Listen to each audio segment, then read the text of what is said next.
menceritakan tentang aku pribadi. Naik edat menjadi zili tetap pang dengan cara dia sendiri. Perang itu nggak akan pernah memberikan satu kemenangan Karena mereka memang tidak mau mendengarkan dengan sesama. sekitar kita tuh masih banyak yang blunder. Selalu kami bilang dari terminal, kami menjauh kebisingan. Kalau Anda mencari ketenangan, Anda salah tempat. Selamat datang di Terminal Podcast.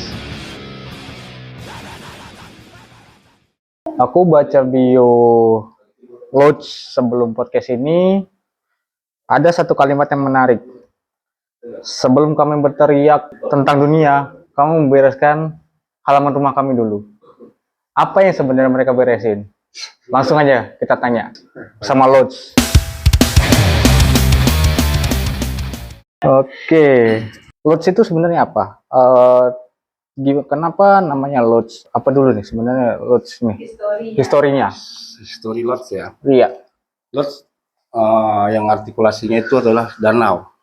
Danau tuh kami ambil adalah sumber kehidupan. Oke. Yang banyak dibutuhin orang lah, manusia lah ya, sumber daya hidup lah. Makanya kami ambil sebut nama kami Lodge.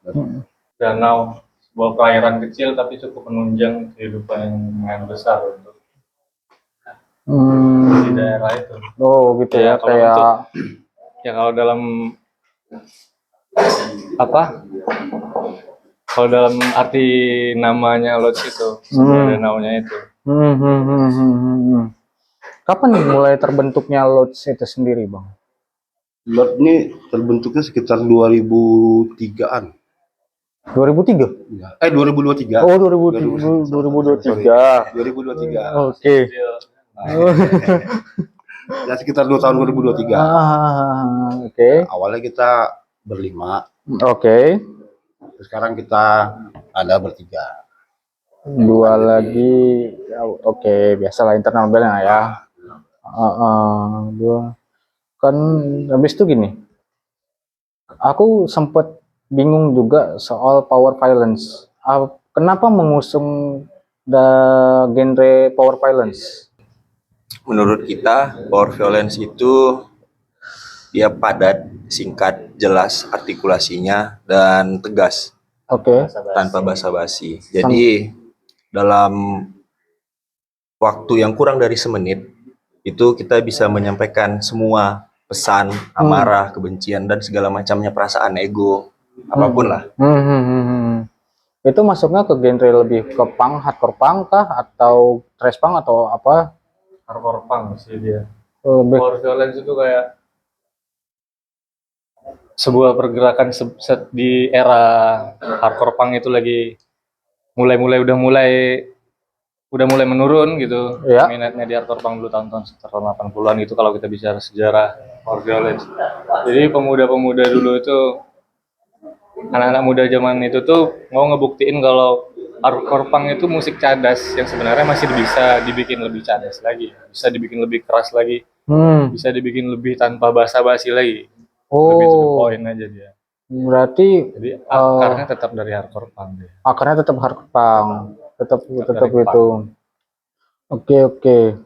Habis itu sempat aku baca juga di bio Lodge ya, ada kalian nyenggung soal daya tahan.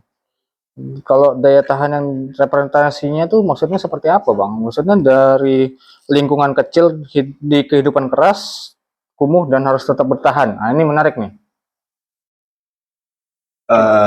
Mungkin karena di era sekarang ini yang serba modern ya, serba digital, jadi pendengar maupun peminat dari musik genre tersebut itu sudah sangat minim, apalagi di kota yang mana kita ini kecil kan, di sini kota pulau ya, kita betul. Kita di ujung negeri. Jadi agar bisa sih tetap tersampaikan, bahkan itu di ujung-ujung negeri kayak di sini di Tanjung Pinang itu power violence itu tetap ada. Karena itu adalah bentuk campur perasaan dari semangat punk itu juga sih. Berarti Lodge ini lahir dari kebutuhan akan untuk bertahan inilah ya. Genre ini tuh tetap ada di pelosok manapun. Jadi genre itu nggak hilang. Oh genre gitu. Ada di kota-kota besar. Kami yang dari kota kecil pengen buktiin keluar juga kalau di kota kayak gini, kota kecil kayak gini, pelosok core violence masih bisa tersebar, masih ada ya. Oke. Gimana ya? Aku habis itu ada bio tentang we are so punk, so what? Buat kalian itu punk itu sebenarnya apa? Buat abang-abang sekalian nih, Buat abang-abang sekalian nih. Mari. Aku cuma mau bilang tuh, yang dari kata-kata itu cuma mau bilang aku punk, jadi nggak perlu pengakuan dari orang lain untuk ngeklaim kalau aku tuh punk. Oke. Aku punk dengan pengakuan aku sendiri, aku nggak butuh pengakuan orang lain. Berarti menurut abang sendiri punk itu lebih kayak attitude. Attitude. Jadi itu balik diri sendiri. Balik ke sendiri. Bukan musik, jadi bukan fashion. Harusnya nggak ada orang yang bisa bilang, oh bukan punk. Ya. Gimana ya bang? Aku ngelihat sekarang itu kan representasi punk itu kayak menggeser. Menurut abang sekalian nih, benar nggak sih representasinya tuh yang mungkin yang pure punk kayak abang-abang sekalian nih, gimana menurut abang geser nggak? Kalau dibilang geser sih enggak juga ya, mungkin kembali ke manusianya aja ya, pribadinya masing-masing aja. Karena dia punya koridornya tersendiri, punk itu seperti apa. Makanya tadi kami bilang nggak ada pengklaiman di situnya. Nggak ada pengklaiman. Nggak ada pendiktean kalau seorang punk atau tidak. Ya punk itu siapa aja. Dia berkarya dengan cara punk dia sendiri. Ya. Jadi nggak ada aturan baku yang harus dia juga harus kayak gini. Tapi tetap ada batas-batas yang nggak bisa kita lewatin. Jadi untuk mengekang kita harus kayak mana? Ya merdekakanlah diri orang lain sebelum kita memerdekakan diri kita sendiri. Sebenarnya ya kita nggak ada paksaan, nggak ada apa gitu. Nah, jadi merdekakan diri orang lain, baru kita merdekakan diri kita sendiri. Jadi di situ nggak ada pengklaiman. Aja sih. Ya kan, karena banyak sekarang kan yang orang ya kayak ngeklaim punk tuh jadi kayak sekedar fashion, sekedar musik, sekedar pokoknya benar-benar ngeklaim tuh dirinya sebagai punk, tapi sebenarnya nggak ngerti punknya itu seperti apa gitu kan ya. Dia harus seperti ini baru dia bisa dikatakan dia itu seorang punk. Jadi kita punk ya menurut kita sendiri, cuma kita tetap harus tahu koridor punk itu seperti apa. Jadi nggak ada batasan sih sebenarnya. Jadi kalau ada orang yang suka punk hanya dari segi musik, dia tetap punk dengan cara dia sendiri, atau dia dengan fashion punknya itu dia tetap punk dengan cara dia sendiri. Tetap representasi orang, balik lagi representasi orang masing-masing ya. Jadi nggak akan ada dia harus kayak gini dia baru bisa dibilang punk. Oke, menarik. Banyak orang yang mengkritik punk itu jelek lah, punk itu ini. Pernah dapat representasi negatif nggak dari orang-orang sekitar abang lah ya, sekitar abang tentang kok ngepunk tapi kok gini, pernah dapat kayak gitu nggak? Pastilah kita dapat tekanan kayak gitu tuh juga nggak dari lingkungan rumah, tempat kerja, keluarga, bahkan dari lingkungan kita di dalam punk itu sendiri mungkin ada juga tekanan kayak gitu. Pernah. Ya pasti. Kok punk tapi kayak gini, aku punk dengan cara aku sendiri dan aku bebas. Punk itu kan kita juga berbicara ke arah bebas kan, kebebasan. Ya. Tapi kebebasan yang bertanggung jawab. Bukan kebebasan yang merugikan orang lain. Itulah punk menurut pandangan aku dan cara aku berpikir. Cara punk menurut aku. Ini kita punya cara yang beda-beda pasti. Oke. Habis itu soal membereskan halaman rumah. Apa yang sebenarnya terjadi di internal bandnya kah, di internal komunitasnya kah, atau scene-nya? Bisa jelasin nggak sih apa yang dimaksud dengan membereskan halaman rumah itu sendiri tuh? Representasinya kayak luas sekali untuk. Mungkin dimaksud itu referensinya mungkin di sekitar kita aja sih. Mungkin kami bikin lirik, bikin materi buat sini, nggak pengen ke jauh-jauh dulu lah, kayak sesuatu yang besar. Mungkin dari lingkungan sekitar dulu lah yang kami lihat dengan kacamata kami. Oke. Mungkin makanya kami buat lirik ya kayak dari pribadi saya, dari kawan-kawan. Bukan kita nggak mau kota yang karena yang lebih besar ya. Bukan berarti kita nggak membiarkan hal itu terjadi. Tapi dengan kacamata kami di sekitar kita tuh masih banyak yang blunder gitu. Sebenarnya blundernya bukan artikulasi dalam ini. Masih banyak pendiktean validasi. Hal kayak gitu masih banyak. Kayak narsismenya. Makanya di IP kami kemarin kami mengusung salah satunya itu. Oke. Kritik scene berarti internalnya ya, dari internal ya.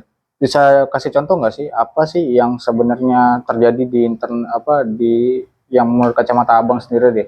Yang terjadi tuh soal yang tadi abang sebutin, soal narsisme, soal pandangan negatif. Apa yang sebenarnya terjadi di scene-nya sendiri? Mungkin bukan di scene ya.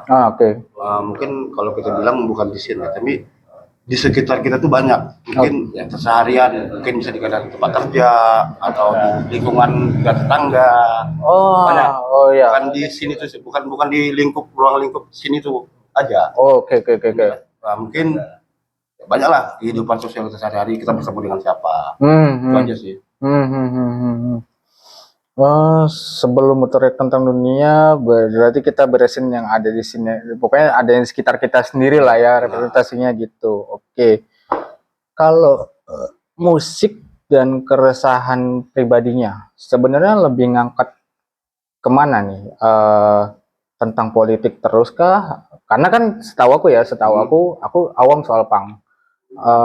Setahu aku kebanyakan punk ini lebih mengkritik soal sosial, kejadian-kejadian sosial yang ada di sekitar, entah itu pemerintah, entah itu lingkungan warga atau gimana. Kalau dari Lot sendiri? Kalau dari Lot sendiri mungkin ketimpangan sosial ya tadi kan bilang sekitar kita dulu. Oke. Sosial itu dulu. Bukan ya berarti kita nggak mengkritik pemerintah, kami tetap mengkritik karena itu memang gimana ya?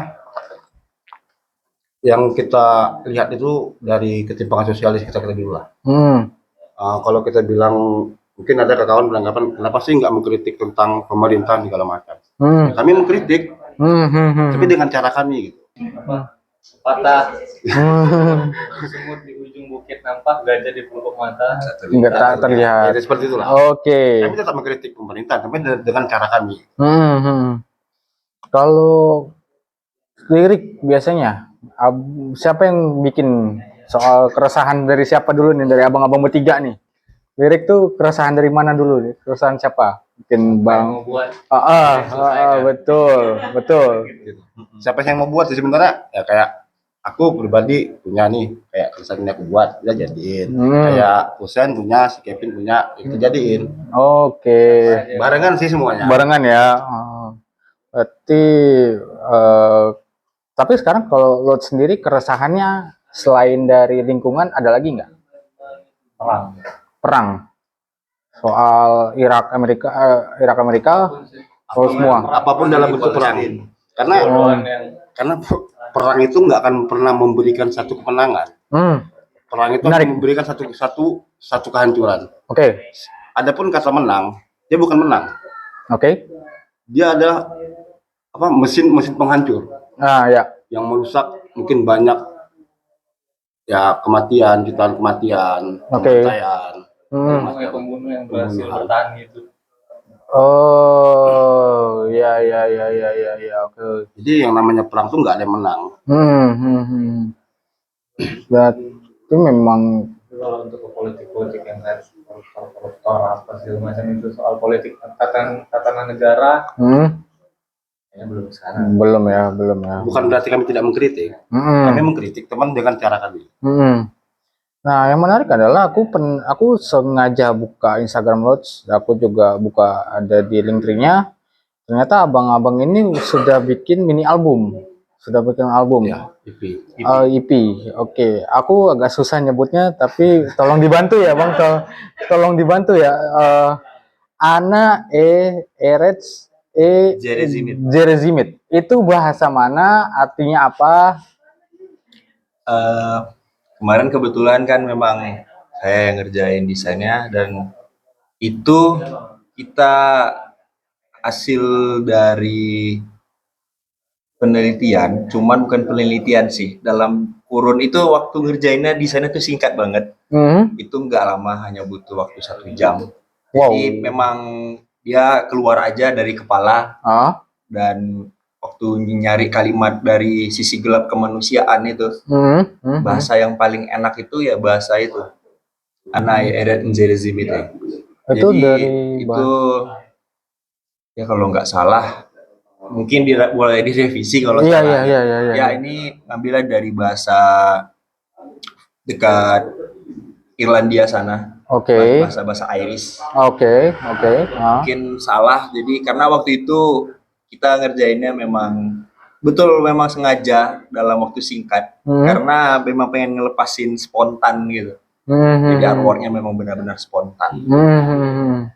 Itu representasinya dari buku kah, atau dari film, atau dari mana, Bang? Kebetulan untuk artworknya itu tadi mimpi buruk sih, lebih ke mimpi buruk pribadi gitu kan. Dicoba digambarin kayak sesuatu yang berpola, sesuatu yang melingkar, sesuatu yang ada tali temali itu selalu mengikat rasanya. Oke. Dan karena dia mengikat, perasaan takut itu selalu menghantui. Oke. Jadi pada saat perasaan takut itu menghantui, kita itu akan selalu merasa paranoia, kita akan selalu merasa diikuti. Karena sisi gelap kemanusiaan itu tadi itu tidak akan pernah hilang sampai manusia itu tadi menemui ajalnya. Oke. Itu total EP-nya itu ada berapa lagu? Ada 4 lagu. Oke, ada 4 lagu.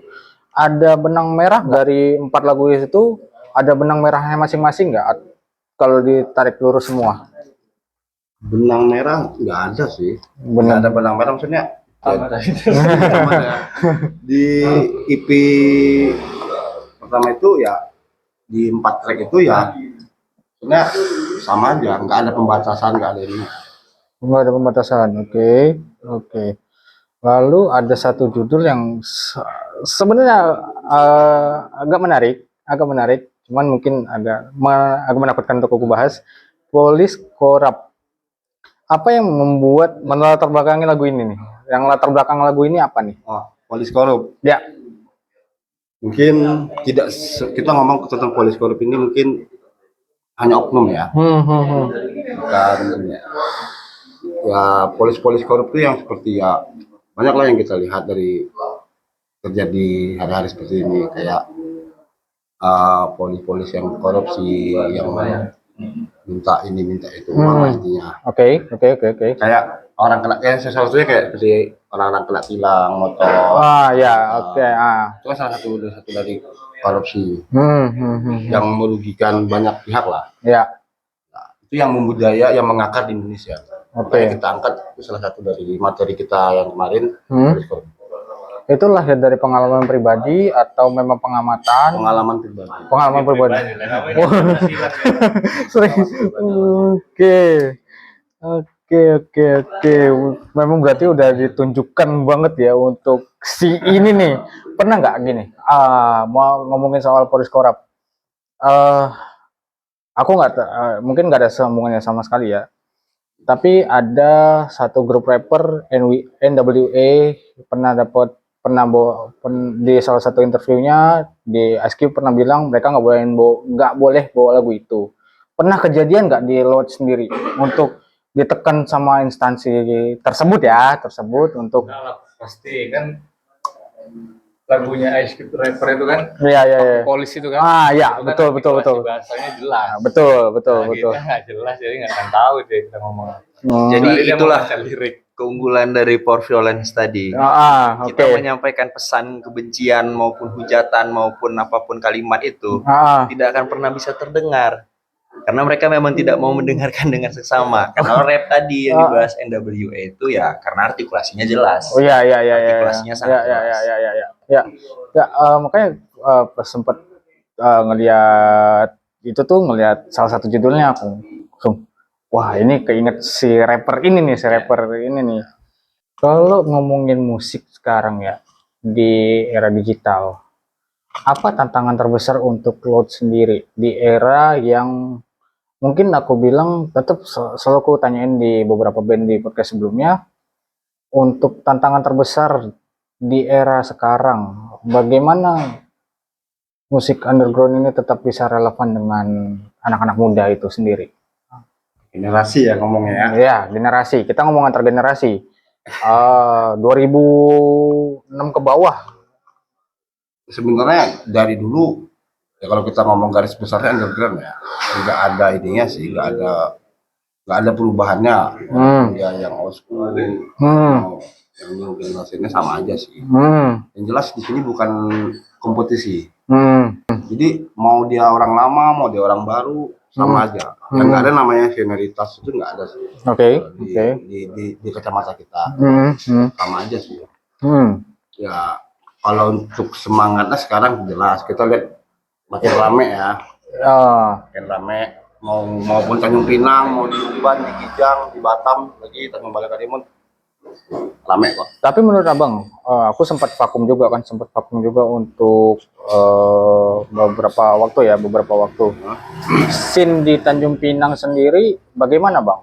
Setelah COVID, pas sebelum COVID kan masih banyak acara-acara, masih ya gigs masih banyak. Setelah COVID sendiri gimana acara di Tanjung Pinang terutama, masih semasif dulu kah atau udah mulai berkurang? Setelah COVID ya? Iya. Setelah COVID kayaknya sama aja ya sebelum-sebelumnya semangatnya. Semangatnya masih? Karena mungkin kemarin sempat terkendala aja karena COVID beberapa tahun, 2 tahunan ya. Ya mungkin nggak bisa bikin acara segala macam. Tapi setelah COVID, ya, alhamdulillah semuanya kembali lagi seperti semula. Semangatnya, kreatifnya, band-bandnya terus berproduksi. Sama aja sih. Nggak ada rasa kehilangan semangat, tetap berapi-api. Oke. Ngomongin punk, ngomongin hardcore, selalu identik dengan DIY. Seberapa DIY proses dari EP Load sendiri? Seberapa DIY? Sangat DIY. 101% DIY. Semua by handmade semua. Di bawah under sejam itu semuanya kita kerjakan ya, disupport sama teman juga dari Loreko ya, Minor Circle Lab, terima kasih dari mereka, kita recording kemarin. Ya selebihnya ya kalau ngomongin DIY-nya sih, saking DIY-nya ya kering sampai habis tabungan ya. Tapi itulah semangat. Itu semangatnya, betul. Karena gini, kita ngomongin punk, kita ngomongin hardcore, semangat DIY-nya itu kenceng banget. Maksudnya mereka tetap ya udah, kita nggak masalah ngeluarin duit segini, kita ngeluarin dana segini untuk yang penting ini acara jadi, yang penting ini acara oke gitu kan. Itu yang aku selalu salutin untuk komunitas ya, mereka nggak masalah untuk ngeluarin dana sendiri. Ada rilisan fisik nggak nanti ke depannya? Ada, mungkin dalam jangka waktu ini kita mau recording lagi rencananya. Oke. Lagu. Mungkin kita gabungin nanti, jadi album lah, album lah, bukan EP lagi. Mungkin dalam waktu dekat inilah kita selesaikan. Dalam bentuk fisik mungkin kaset ya. Kaset, oke. Fisik kaset ya.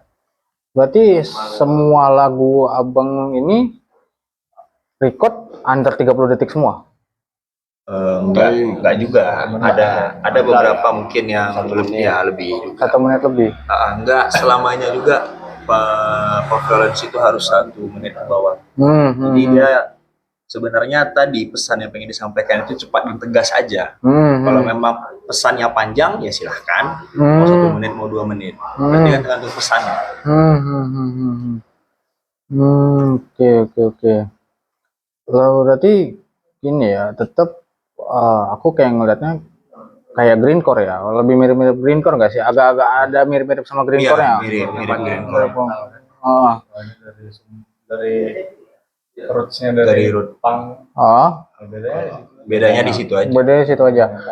Nah, ini yang aku selalu tanya, coba tanyain juga ya.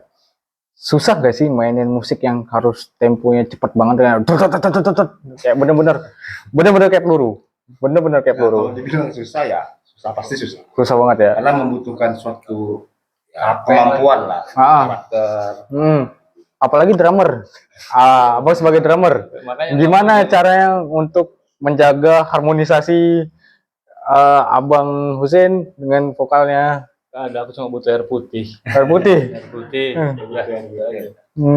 Butuh doa. Bisa ingat. Kadang orang ini main terus-terus aja nggak dikasih nyawa istirahat. Oh iya.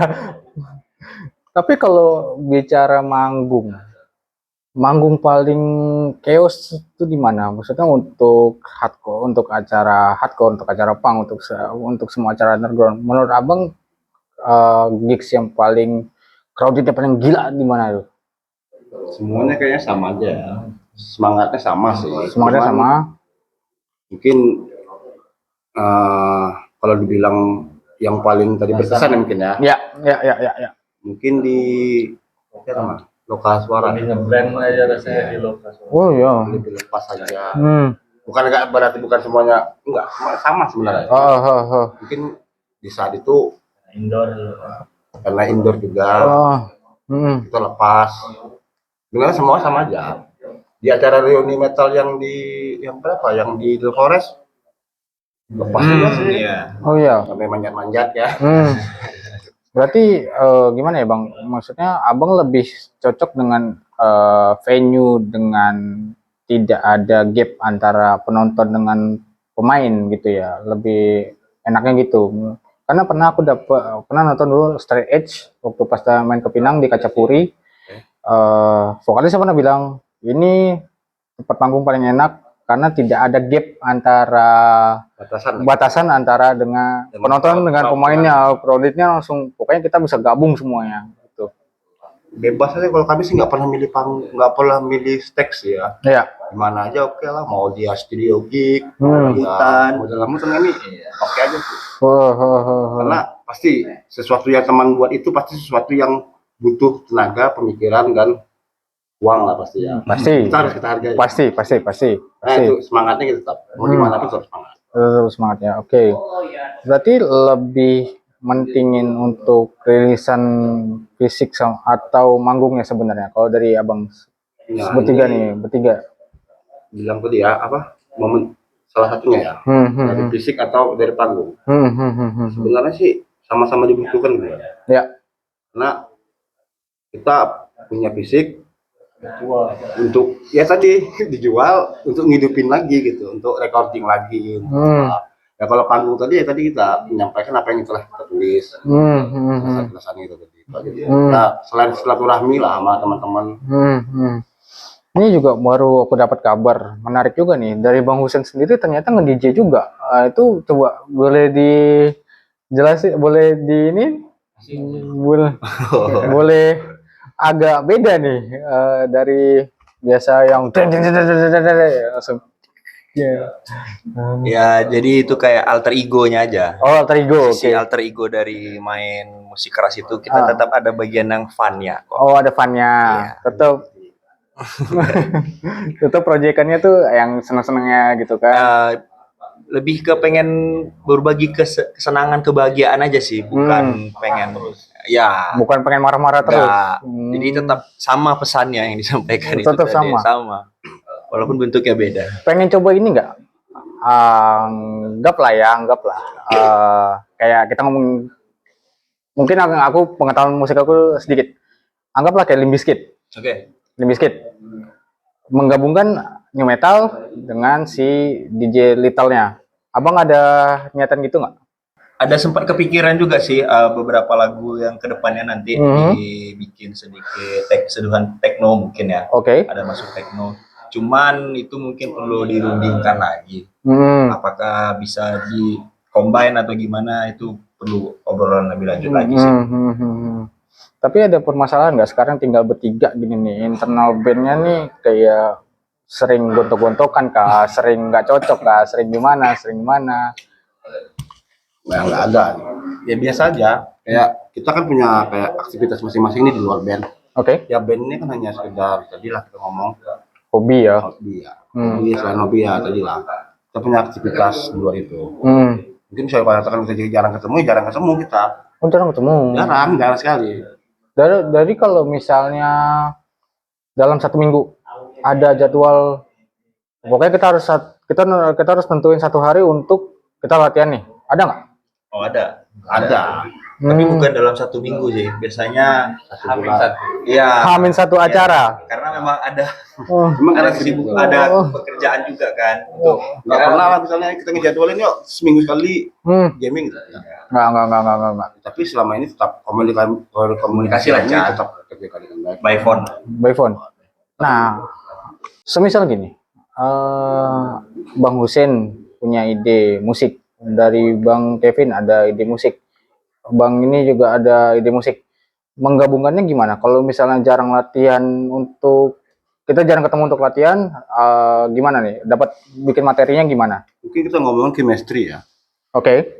Kalau kita ngomong band, Hmm. kita nggak ngomong si A punya kemampuan ini, dan si B punya kemampuan ini. Yang utama itu chemistry sih sebenarnya. Oke. Yang menyatukan ideologi kita tadi, Hmm. pandangan kita tadi kita gabungin, jadilah satu. Ya pasti ada sebelum kita ketemu jadi ke satu material lagu lah ya. Ya. Pasti kita ada omongan juga. Seperti apa? Jadi proses bikin lagunya di tempat pas lagi ketemu atau oh gitu. Freestyle aja. Freestyle aja. Oh gitu. Jadi ya, itu kayak Kevin pengennya kayak gini udah. Pengennya gini. Oke. Tapi kadang Husin punya materi gitar, langsung share ke grup. Nanti aku gambar di DAW di drumnya, gambar juga DAW-nya. Jadi kami punya guide, Baru main di kirim ke studio. grup lagi, lirik ditulis, bawa ke studio. Oke. Lebih efisien aja kan juga. Lebih efisien juga ya. Oke. Berarti memang nggak mentokin untuk ya kita biarpun kita ada kesibukan masing-masing, tapi tetap kita harus ada ini ya. Oke. Dari sisi profesional pasti ada. Profesional pasti ada ya. Kita ngeband kayak gini bukan berarti kita harus main ya nggak kayak gitu juga. Oke. Jadi ada sisi profesional kita ada. Karena di situ ada pertanggungjawaban kan. Ya. Ya kalau orang nyaman dengarnya, enak dengarnya, tidaknya di saat kita ngerilis sesuatu itu seperti kaset ataupun kaos, orang pasti mau support beli. Karena dari itulah kita ngidupin bandnya untuk kelanjutan band itu seperti apa. Jadi maupun sepang apapun sih kita mainnya, itu tetap ada sisi profesionalnya. Menarik nih. Berarti bukan sekedar hobi. Berarti mencoba si hobi ini tetap mencoba mandiri untuk hidup sendiri gitu ya. Nggak melulu soal ada duit dari siapa. Pokoknya kita bikin karya, kita coba share langsung gitu. Oke. Berarti nanti album kedua berarti nanti. Album pertama. Album pertama. Pertama sih, maksudnya kami pengen nambahin beberapa lagu lagi. Mungkin sekitar 4 atau 5 lagu lagi. Berceritanya tentang apa? Sama, tentang kebisingan, tentang keseharian, masih dalam lingkup yang sama dari materi-materi sebelumnya. Sebenarnya kami kemarin pengen ngegarapnya sekalian, karena keterbatasan ada kegiatan si Kevin kerja, Susannya kerja. Jadi mungkin kemarin kita dapatnya cuma 4 jam. Kita selesaikan. Makanya sisanya ini mungkin dalam waktu dekatnya lah kita selesaikan. Untuk materi baru berarti tetap balik lagi dari kerasahan diri masing-masing tentang lingkungan segala macam ya. Terutama tentang perang itu sendiri ya. Memang sepengaruh itukah perangnya untuk Lord sendiri? Maksudnya dia seperti tadi abang jelasin, tapi ada pandangan lain nggak? Maksudnya ada pandangan politik, ada nyisipin pandangan politik juga nggak sebenarnya? Ya perang itu pasti berdasarkan dilandaskan politik. Oke. Perang itu sudah pasti dilandasi politik. Karena di situ ada kekuasaan, ada keuntungan pribadi, dimanfaatkanlah orang-orang yang di bawah tadi. Untuk bagaimana mereka dibikin berperang. kalau dari kacamata kita sih ya perang itu ya nggak ada hebatnya, nggak ada kemenangannya, adalah sebuah kehancuran perang itu. Oke. Kalau untuk target manggung dalam waktu dekat ini ada lagi nggak? Selain dari acara reuni metal ya. Ya, mungkin ada planning, mungkin awal tahun kita akan mini tour lah. Oh iya, sempat aku lihat di Instagram juga tuh. Baru planning aja. Kita mungkin dari Johor Bahru ke Kuala Lumpur, terus ke daerah Penang. Oh, Ini baru planning. Tapi sebelumnya udah pernah untuk sampai ke luar negeri seperti itu? Belum, mungkin dalam ruang lingkup Kepri aja masih kemarin. Ya, Tarkam. Oh, Tarkam dulu. Oke. Ini ada satu statement terakhir aja. Mau tanya gini. Kalau semua masalah yang bisa teriakan tiba-tiba hilang, masih ada alasan nggak untuk lo tetap berteriak? Semua masalah, entah perang, entah pandangan tentang masyarakat sekitar, tiba-tiba hilang ya? Kayak Thanos ya, hilang ya? Kayak kalau udah nggak ada keburukan lagi, kiamat sih. Udah tutup semuanya. Nggak mungkin. Langsung close the door ya. Selama masih ada manusia, keburukan itu akan tetap ada. Oke, sama gini. Kalau untuk orang-orang yang pertama kali kayak aku, mau tahu Lodge, itu dari mana? Lagu yang direkomendasikan seperti apa? Lagu apa dulu? Yang paling tidak direkomendasikan lah ya. Paling tidak direkomendasikan justru itu paling dicari orang. Diabetes Attack. Itu menceritakan tentang aku pribadi. Karena ya pesannya aja sih buat teman-teman yang jaga kesehatan aja. Karena orang yang mengidap diabetes itu hidupnya udah kesel-pasasan. Oke, abang ada diabetes berarti? Karena ada saya buat itu pribadi saya. Diabetes kering apa diabetes kering? Sebenarnya kalau untuk diabetes itu nggak ada yang kering, nggak ada yang basah, sama aja. Mungkin dari tipenya aja ya, tipe 1, tipe 2. Oke. Berarti diabetes attack ya. Itu sudah ada di Spotify kah atau di platform-platform musik? Dari Bandcamp sih. Kalau via digital Bandcamp. Karena kalau untuk lebihnya ya kayak kita mungkin kayak Spotify kita nggak support sih. Tidak dukung. Karena mendukung dia. Free Palestine. Oke. Free Palestine. Oke. Boleh dipromosiin dulu nanti untuk acara nanti di Reuni Metal 5. Ya, jangan lupa buat nonton Lodge di Reuni Metal Ribbon 5 tanggal 5 September 2026 di Hangout Cafe Tanjung Pinang. Ya. Oke. Banyak sekali yang bisa diambil ya dari podcast hari ini tentang perang, tentang politik. Tapi bakal mau nyinggung soal ini. Terlalu bahaya. Nanti kena tulis. Nggak bisa. Oke lah. Di download juga. Bisa dicek Instagram Lodge. Boleh dipromosin juga Instagramnya. Untuk nama Instagramnya. Nama Instagram kita LOAXCH Lodge, tapi ada X di tengahnya. Oke. Huruf kecil semua. Follow ya, jangan lupa guys. Jangan lupa like. Oke lah, aku closingan aja. Seperti selalu kami bilang dari terminal, kami menjual kebisingan. Kalau Anda mencari ketenangan, Anda salah tempat. Oke, thank you.